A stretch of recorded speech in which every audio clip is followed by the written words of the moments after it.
What's up, my fellow sign shop and print shop owners? I hope everybody has enjoyed their summer and has taken some time away from the business and have enjoyed some summer rays with some family and some friends. Remember, we're all in this business for the work-life balance. Most of us spend too much time, though, on what is urgent and not enough time on what is important these days.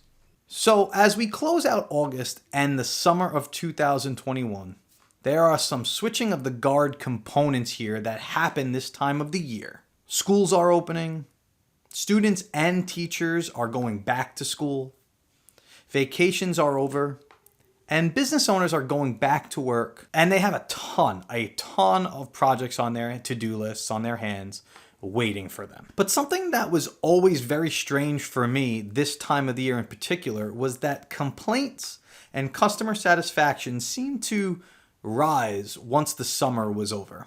I don't think I can pinpoint a particular reason why this was the case. Maybe people are just grumpy that the summer is over and the cooler season is really upon us. Maybe it's hurricane season and people are dreading the rainstorms and the high wind gusts that are going to come this way. But be that as it may, for me, customer complaints or concerns always used to come up more frequently this time of the year. So that's the topic of today's video. How to deal with angry customers that have concerns or complaints. Complaints are going to happen one way or another. But maybe if you stick to the tips in this video, maybe we can turn those complaints into 4 or 5-star Google reviews. So let's get into it.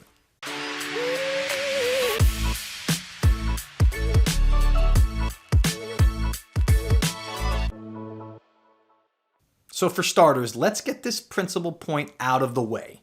The vast majority of complaints stem from one of two things. Either one, the customer is complaining about some sort of communication breakdown. Perhaps details were left undiscussed, steps weren't communicated properly in the beginning of the process, or sometimes just an overall lack of communication in conveying the progress of their project to them. We've discussed this in an earlier video about living above the line with your communication. If you hadn't seen that video, I'll leave a link to it above, somewhere right around here for you to check out. Secondly, if it's not a complaint about communication, you have an angry customer that has a gripe with the quality of work that was provided to them. Perhaps the beauty of the sign was not in the eye of the beholder of this particular client. Whatever the case is, though, you have a situation on your hands and it needs your immediate attention. So essentially, you're either dealing with a complaint about communication or about quality. Both of these reasons absolutely suck to hear when you're a business owner, because it usually means that there is some sort of breakdown in your process that you've worked so hard to build. But the best thing here that I can tell you, the best advice that I can give you is to stay calm and shift your mindset. So many times I've witnessed dealing with customer complaints with a stern tone or combative and combating that complaint with a one-sided justification in hopes that the customer will just back off their claims and you inevitably becoming triumphant. This rarely is the case, and in more times than not, causes the customer to never ever do business with you again. I don't recommend this way. So try staying calm and shifting your mindset. It might be natural to think to yourself that the situation is not your fault. However, the success of this interaction hinges largely on you not taking the customer's anger personally. This can be done by switching from a mindset of finding blame to a mindset where the goal is to find a solution. Saying something like, "Let's see how I can help," something along those lines, is a good way to signal this mindset. It also helps you handle the situation with less stress to yourself. So now that you've shifted your mindset, here are a few tips to correctly help you with an angry customer. 1. Acknowledge their distress. The first thing the customer is looking for from you is a recognition that something has happened to upset them. You can acknowledge their feelings without accepting blame by saying something like, I can see you're upset and I am so sorry. Number 2, introduce yourself. Telling the customer your name and learning theirs may naturally place the interaction on a more cordial footing. Ask the customer their name and then use it throughout, often during your conversation. This makes the interaction more personal and lets the customer know you care specifically about them rather than if you use a formal title such as sir or ma'am. For example, Mr. Smith, I see here that you placed the order on May 5th. Or, let's see how many times you've bought from us, Mr. Smith. Number 3, learn about the person you are talking to. Understanding details about your customer, such as their extent of their knowledge of the subject, their age, or their background, can help you connect with them and ease the interaction onto a friendlier spectrum. You can also tailor your conversation to be more useful. Some of this information can be deduced from information you may already have on file, but you can ask cordial questions to ascertain other details. For example, if you're speaking to an elderly customer who displays nervousness about technology, you might need to be more reassuring and speak without using words like, "Don't worry, Mr. Smith, we'll get your sign up and installed in no time." However, if you're speaking to someone whose language shows that they understand the process, you can explain the situation to them at a higher technical level. Number 4, listen, and listen some more. This might be the most important thing you do for the customer. By nodding and maybe even taking notes while they speak, you show the customer that you are actively listening to what they have to say. By not interrupting them, you give them an opportunity to express their frustrations, after which they will most likely be more amendable to working on a solution with you. Number 5, repeat their concerns back to them. Stating the problem shows that you are listening and paying attention. This also confirms for yourself exactly what the problem is so that there is no misunderstanding.